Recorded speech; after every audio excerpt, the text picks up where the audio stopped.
back home from Classic Game Fest in Austin, Texas. It was our second year going, and we had just as much fun as the first year and came back with quite a few cool things to add to the collection. I just wanted to kind of show off the things that we got this weekend. So I'm just going to go, a game at a time and let y'all see the things that we got to pick up. I'll start with Yu-Gi-Oh! So we actually had the game for the Game Boy Advance already, but we found the box.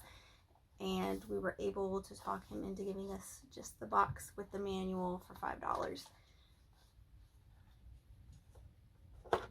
We like making our games in our collection complete in box, so that's just another one that we can be able to say is complete. I got Kirby Battle Royale because I've been playing Kirby Forgotten Land on the Switch and have really been enjoying it, so I'm kind of getting into some of the other Kirby games now and wanted to pick some up, and this just happens to be the one that I found. We got Judge Dredd for the PlayStation 1 sealed to add to our few sealed games that we have in the collection. And Crash Bandicoot for the PlayStation 1. We already have Crash 2 and 3, so now we have the complete trilogy for the PlayStation 1. That is one of the games that was on our list. We went up there with a list of games that we were specifically looking for. Of course, we found some things that were not on the list that ended up getting picked up as well, but we did mark a few things off the list at least. Our only Game Boy Advance game for this year is Donkey Kong for the Classic NES series. We're trying to get all of the Classic NES series games, so that was one of the games on the list. Me and my Katamari. I just absolutely had to have Beautiful Katamari for the Xbox 360, and then when I got it, I learned that it was quite difficult to control, so I gave up on Katamari games for like a year and a half. But I saw this one for the PSP, and those who watch my channel know that I love my handhelds, so I decided to give it a try. Haven't got to try it yet, because we just got home yesterday, but I'm excited to. Let's go Pikachu, and let's go Eevee, along with the Pokeball controller. This wasn't on the list, but it was something that was kind of in the back of our heads that we did want to end up getting, and something we just couldn't pass up this weekend.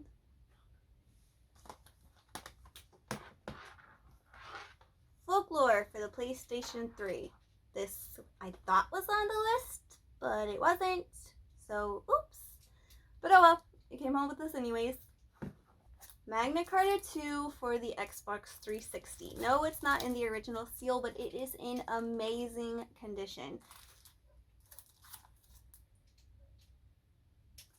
Definitely a game I would one day like to try. We have the first Magna Carta game on the PlayStation 2. Super Mario Galaxy commemorative coin. We have Super Mario Galaxy on the Wii, but we did not have the collector's coin that went with it.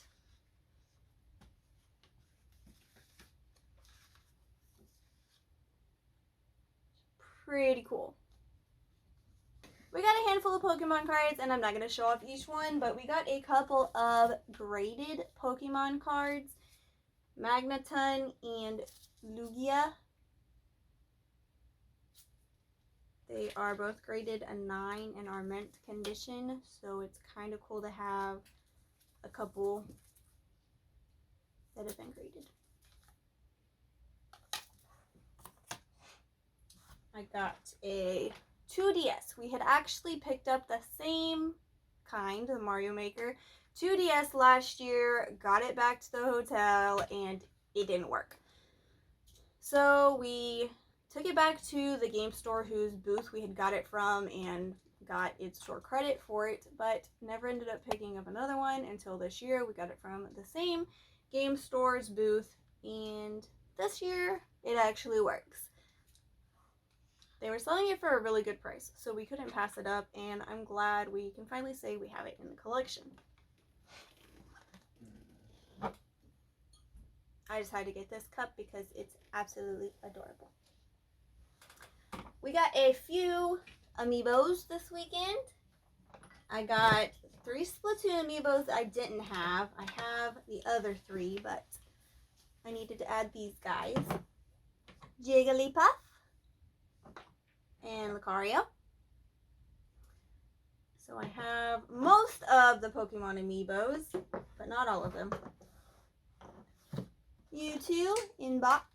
I don't necessarily care if my amiibos are in box or not, so we don't specifically look for that when we're getting amiibos. I don't mind them being loose. They look cool by themselves. This is something that we could not pass up. It's a 3-pack with Rob the Robot, Mr. Game & Watch, and the Duck Hunt amiibo.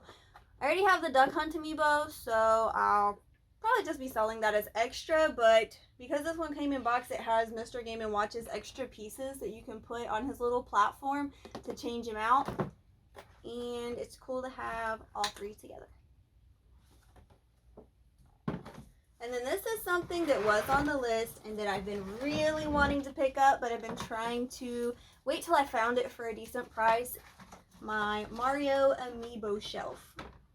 I was super excited when I found this for a good price. I have seen it sell for about $70 at times on sites like eBay, and I was able to get it for either $30 or $35. So I couldn't beat that.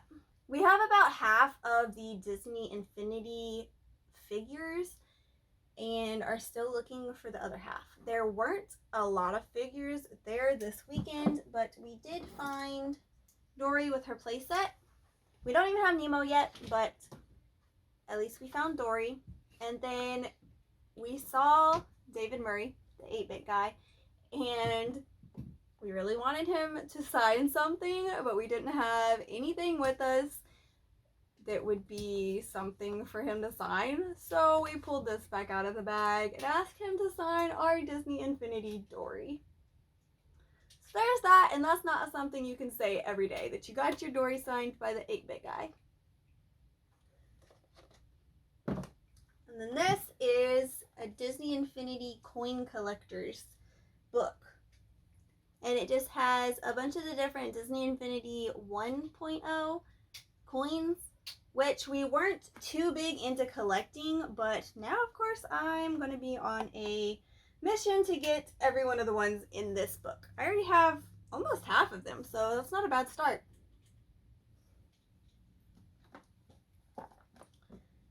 And last out of this part, but certainly not least, are my Stitch Experiment 626s for the PlayStation 2 graded. The 2002 blue cover Stitch Experiment 626 got a grade of 80, and the white cover got an 80+.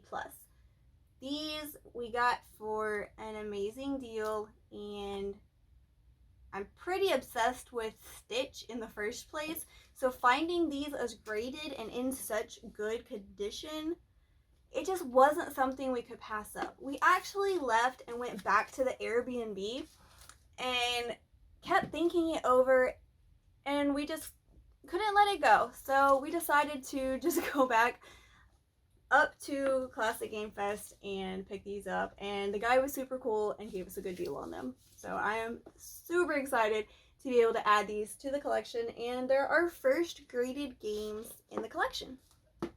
One last thing I wanted to show before I end this video is the giant box of broken controllers we bought. So one of the game store booths had a ton of defective broken controllers from mostly PlayStation 3, Xbox 360, and then there was some Wii and Xbox controllers as well. I have fixed quite a few Xbox 360 controllers in the past.